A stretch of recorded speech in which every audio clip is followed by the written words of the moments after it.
Današnji datum je subota 7. ožujka 2026. godine i pred nama je jedna nevjerojatno zanimljiva tema za današnju dubinsku analizu. Zaista jest. Uvijek je uzbudljivo kada se na stolu nađe nešto što rješava vrlo konkretne, opipljive probleme svakodnevice, znači ne samo neke teoretske koncepte u zraku. Upravo tako, da.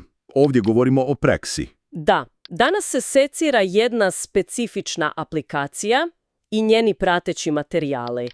Zove se Naučimo hrvatski, a razvila joj je tvrtka Maintech. Aha. Misija ove naše analize danas je detaljno istražiti kako točno taj funkcionalni, usko specifični strukovni jezik za strane radnike u kombinaciji s jednim zaista neobičajnim dvojezičnim sustavom ruši barijere u komunikaciji. I to u stvarnom vremenu. Tako je.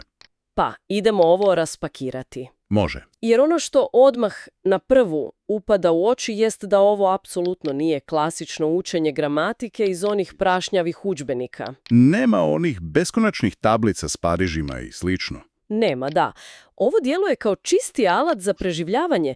Ovo je doslovno učenje jezika koje direktno donosi plaću i osigurava nekakvu egzistenciju u potpuno nepoznatoj okolini. Ono što je ovdje fascinantno jest upravo taj radikalni odmak od akademije prema samom terenu.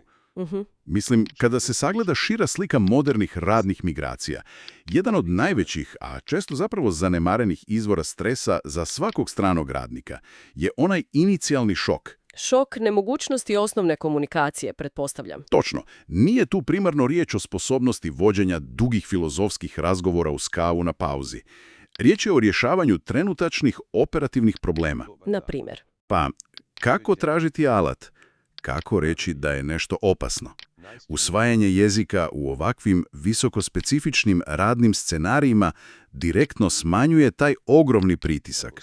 Znači, čista psihologija u pozadini. Apsolutno.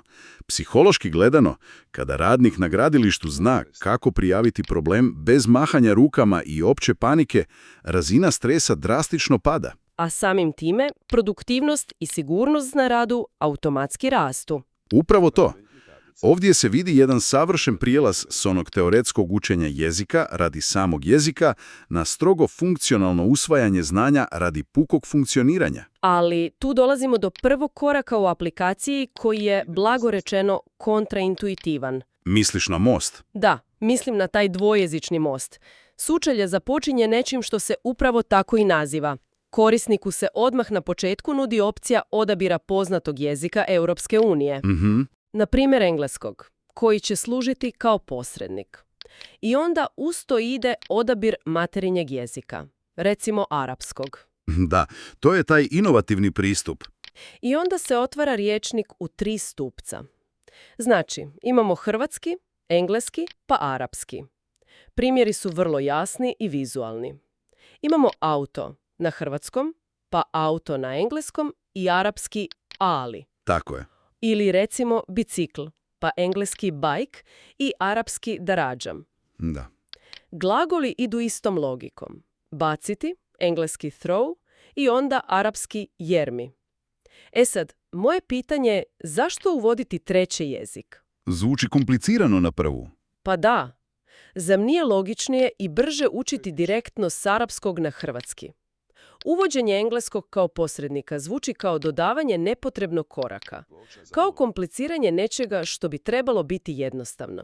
Na prvo se zaista može činiti kao dodavanje nepotrebnog sloja, slažem se, ali kognitivno gledano to je zapravo izuzetno pametan potez. Kako to misliš? Učenje potpuno novog jezika, posebice onog koji ne dijeli ni jezičnu skupinu, ni pismo, ni gramatičku logiku s materinim jezikom korisnika, izuzetno je zahtjevan proces, a hrvatski jezik je prilično kompleksan. Prepun iznimaka, da. Prepun. I kada se učenje odvija isključivo na relaciji nepoznato-nepoznato, događa se ono što u kognitivnoj znanosti nazivamo kognitivnim preopterećenjem. Aha. To je, zamislimo, kao da netko uči voziti auto s ručnim mjenjačem, a istovremeno mora navigirati potpuno nepoznatim gradom bez karte. Mozak jednostavno zablokira. Znači, Taj engleski ovdje služi kao neka vrsta karte u tom nepoznatom.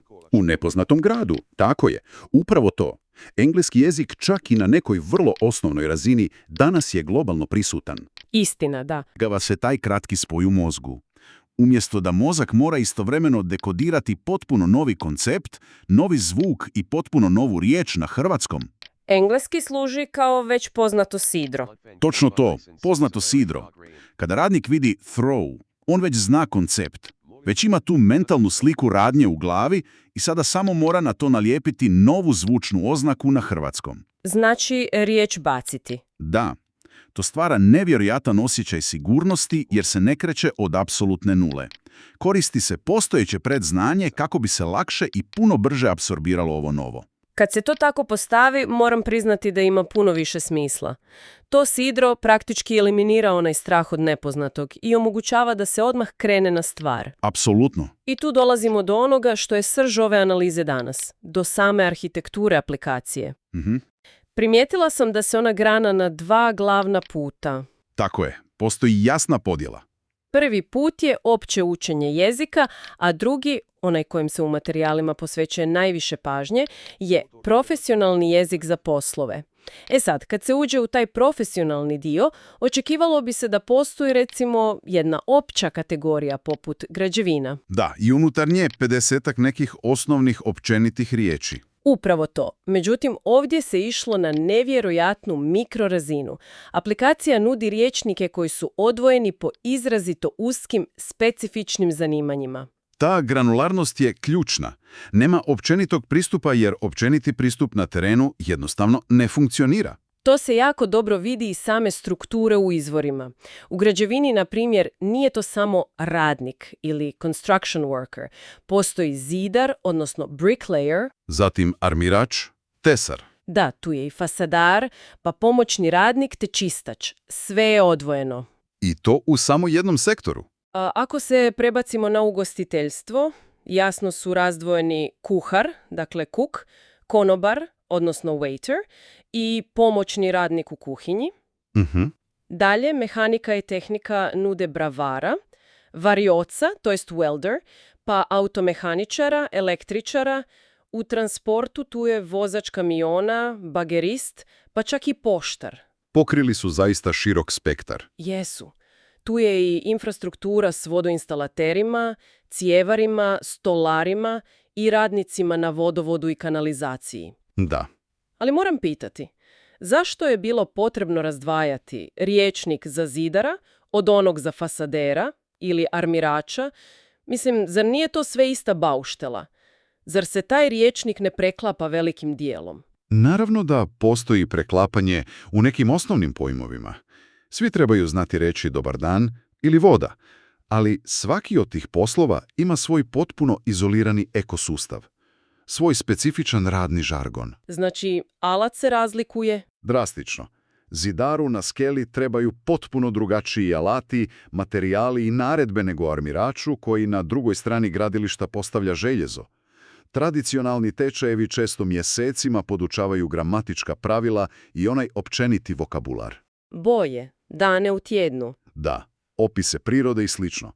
No, radnik koji sutra ujutro započinje smjenu na gradilištu ili u nekoj užurbanoj restoranskoj kuhinji nema luksuza vremena.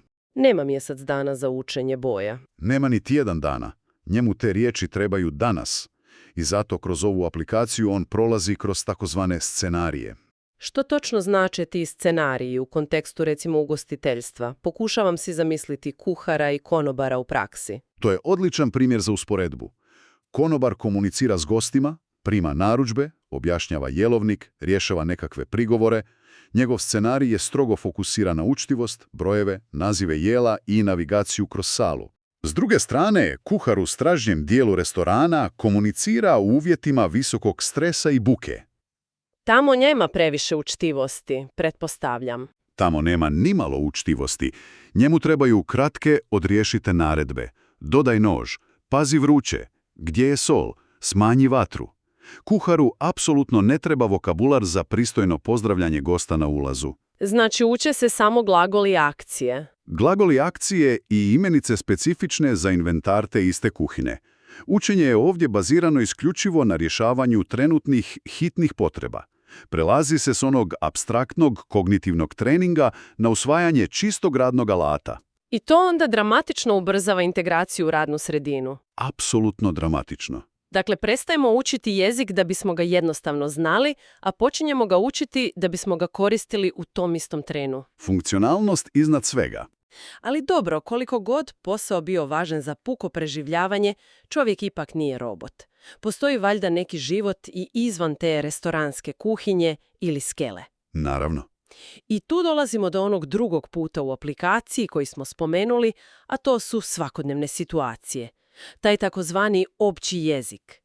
Ovdje se vidi jedna puno šira, rekla bih, ljudskija strana cijelog ovog sustava. Da, nisu zanemarili taj aspekt. Strukturirano je kroz kritične kategorije za svakodnevno funkcioniranje. Gledam popis ovdje, tu su pozdravi, pitanja, upoznavanje, zahvalnost, upute, kupovina, hrana i piće. Standardni svakodnevni život. Da, ali jako je zanimljivo da su posebno istaknute situacije poput hitne pomoći, odnosno emergency, putovanja, vremena, obitelji, zdravlja, zabave i sporta. Znaš što se ovdje zapravo događa? Ovdje se nevjerojatno precizno preslikava poznata Maslowljeva piramida potreba na samo učenje jezika. Zanimljiva usporedba. Kako točno? Prvo se rješavaju osnovne egzistencijalne potrebe, znači posao, novac, radna komunikacija, no odmah nakon toga dolazi fizička sigurnost.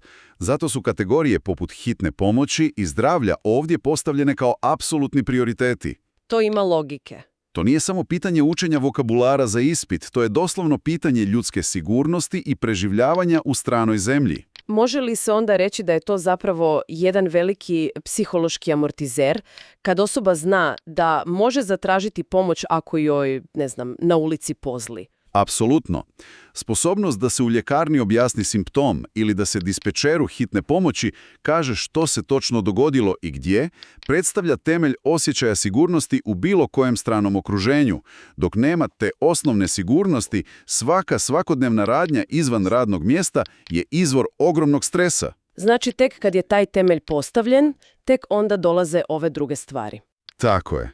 S druge strane piramide, kategorija poput zabave, sporta ili obitelji su one koje omogućavaju nadilaženje tog grčavitog modusa pukog preživljavanja. One otvaraju vrata za integraciju o kojoj se toliko priča. Za pravu društvenu integraciju, da. Omogućavaju onaj opušteni razgovor s kolegama na pauzi, koji nije vezan samo za to gdje je cement ili gdje je nož. Omogućavaju upoznavanje susjeda ili učlanjenje u lokalni sportski klub. Važno je naglasiti koliko ovakav ciljani, kategorizirani pristup štedi vremena i truda. Jer nema kopanja po rječnicima. Nema onog paničnog lutanja po internetskim prevoditeljima kako bi se na brzinu složila rečenica boli me želudac. Sve je već tu strukturirano i spremno za trenutnu upotrebu. I mislim da je to ključ. Sve je strukturirano da bude spremno za korištenje odmah. Da. Ej sad, ovdje dolazimo do dijela koji je meni osobno, dok sam prolazila kroz materijale, bio daleko najneočekivaniji. Ovdje priča postaje stvarno zanimljiva. Aha, mislim da znam na što ciljaš. Kada se kopa po pozadini cijele ove priče i traži tko zapravo stoji iza aplikacije Naučimo hrvatski, dolazi se do tvrtke koja se zove Mindtech. Tako je. Iskreno, očekivala bih neki veliki sveučilišni institut za jezik ili tim od 20 lingvista i pedagoga ili barem neku etabliranu izdavačku kuću. Bilo bi logično za pretpostaviti. Ali ne. Mindtech je zapravo agencija za izradu web stranica, SEO optimizaciju i digitalni marketing. Da. Moje pitanje je, kakve veze zaboga ima optimizacija za Google tražilice s podučavanjem stranih radnika hrvatskom jeziku? Djeluje kao potpuno promašen sektor. Na prvi pogled zvuči prilično bizarno, potpuno se slažem. Ali kada se dublje uđe u njihovu metodologiju izrade projekata, to zapravo savršeno objašnjava arhitekturu cijele ove jezične aplikacije. Na koji način? Filozofija te agencije, a to vrlo jasno i glasno komuniciraju kroz svoje slogane, je marketing bez magle. Ističu koncepte poput jednostavno, mjerljivo i striktno odbacuju bilo kakva prazna obećanja. Dakle, fokusirani su na konkretne rezultate. Da, cijeli njihov poslovni model, bilo da se radi o web dizajnu, održavanju ili SEO optimizaciji, temelji se na jednoj osnovnoj stvari. Korisničkom iskustvu, odnosno UX-u. Dobro, ali kako se točno UX iz web dizajna prevodi u učenje jezika za jednog zidara? To su dva različita svijeta. Zapravo vrlo izravno. U izradi weba glavni cilj je maknuti apsolutno sve prepreke. Korisnik mora u što manjem broju klikova doći do informacije ili proizvoda koji traži. Znači, čist put do cilja. Tako je. Nema mjesta za nepotreban, konfuzan tekst ili nekakvu kompliciranu navigaciju koja zbunjuje ljude, a usput i Googleove algoritme. Taj inženjerski, gotovo hladni, pragmatični pristup optimizaciji procesa, oni su ovdje jednostavno preslikali na edukaciju. Odstranili su sve što nije nužno. Da. Ako je glavni cilj zidara iz inozemstva da sutra rano ujutro zna tražiti ciglu i cement od kolege na skeli, onda je svaka lekcija o povijesti hrvatske književnosti ili o složenim glagolskim vremenima u tom specifičnom trenutku samo magla. To je prepreka na njegovom korisničkom putu. Točno. Njihova aplikacija nemilosrdno reže tu maglu. Znači, oni su pristupili ljudskoj edukaciji na isti način kao što pristupaju rješavanju tehničkog problema na nekom web serveru. Upravo tako, i to se jako dobro vidi i na njihovim ostalim alatima koje su razvili u sklopu agencije. Koji su to alati? Imaju, na primjer, alat koji se zove Mine Resize. On služi za brzu promjenu dimenzija slika, ali bez onih 100 kompliciranih postavki i padajućih izbornika koje inače nude profesionalni programi. Imaju i Mine Web Converter za smanjenje veličine datoteka, a da pritom sama fotografija ne izgubi na vizualnoj kvaliteti. Aha, kužem. Što ti alati tehnički rade? Oni brišu nepotrebne, nevidljive piksele i metapodatke, kako bi se slika brže učitala na stranici. U aplikaciji za jezik oni rade identičnu stvar. Brišu nevidljive piksele u jeziku. Da, brišu sav višak jezične teorije kako bi se ona ključna, nosiva informacija brže učitala u glavu korisnika. Fokusirani su isključivo na ono što provjereno funkcionira u praksi, potpuno bez akademskog žargona. Inženjerski su optimizirali prijenos vokabulara. Moram priznati, to je stvarno fascinantan način razmišljenja. Primjena strogih vještina iz digitalnog marketinga i softverskog inženjeringa na jedan vrlo opipljiv fizički i društveni izazov u stvarnom svijetu. Definitivno. Znači, umjesto gradnje još jednog kompliciranog tromog akademskog sustava, izgrađen je visoko efikasan alat za brzu isporuku riječi. Princip je ostao potpuno isti kao na webu. Ukloniti sve barijere i omogućiti korisniku da dođe do cilja u 2 klika. A taj cilj je golo sporazumijevanje na gradilištu ili u bolnici, zapanjujuće jednostavno. Da. Što nas zapravo dovodi do nekakvog sažetka ove cijele današnje analize. Ako postoji jedna misao koja se kristalizira iz svega ovoga što smo do sada prošli, to je da rješenja za kompleksne probleme, Poput ovih ogromnih jezičnih barijera. da, na modernim višejezičnim radnim mjestima, rješenje vrlo često leži u radikalnoj jednostavnosti. Ciljani, uski strukovni rječnik, koji je direktno podržan onim pametnim dvojezičnim sidrom koje smo spominjali, pokazuje se kao apsolutno najbrži put do funkcionalnosti na terenu. Slažem se. Ovdje nema gubljenja vremena. Isporučuje se direktna vrijednost ljudima kojima je ta vrijednost nužna. I to ne za mjesec dana, nego već sutra ujutro. I tu zapravo dolazimo do jednog pitanja koje se meni logično nameće. Aha, Pitanje koje zadire malo dublje, daleko u budućnost samog tržišta rada i jezika. Vidimo kako tehnologija, vođena ovom strogom pragmatičnošću i optimizacijom, omogućava stranim radnicima da nevjerojatno brzo usvoje te usko, specifične, strukovne pojmove. tako je. Uče samo ono osnovno što im treba. E sad, ako se ovaj trend ubrzanog, visoko ciljanog učenja nastavi, hoće li to dugoročno stvoriti potpuno novi, drastično pojednostavljeni radni žargon na našim gradilištima, u tvornicama i pogonima? Misliš na promjenu samog hrvatskog jezika u tim krugovima? Upravo to. Može li se očekivati situacija u kojoj će se, recimo, za 5 do 10 godina i domaći i strani radnici svakodnevno sporazumijevati na jednom potpuno novom, visoko efikasnom mikrojeziku? Jeziku bez padeža. Da, mikrojeziku koji će biti potpuno oslobođen složene gramatike, koji će biti baziran isključivo na čistoj funkcionalnosti, glagolima akcije i brzini prijenosa jasne informacije. Wow. To bi značilo evoluciju samog jezika pod pritiskom čistog radnog procesa i UX optimizacije. To je fenomen koji će svakako biti iznimno zanimljivo pratiti u praksi. To je zaista misao koja tjera na duboko razmišljanje.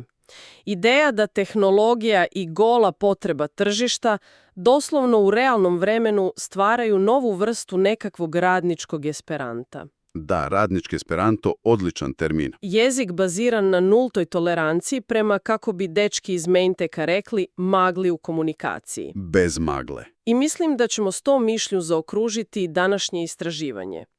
Nadamo se da je ovaj detaljni pregled alata za brzo učenje pružio neke svježe perspektive o tome kako se naizgled nepremostivi, komplicirani problemi mogu riješiti jednim inženjerski čistim pristupom. Nadam se. Uvijek ostaje preporuka za daljnje promišljanje o alatima koje svakodnevno koristimo i o tome kako oni na jedan suptilan, ali jako siguran način mijenjaju način na koji funkcioniramo kao društvo.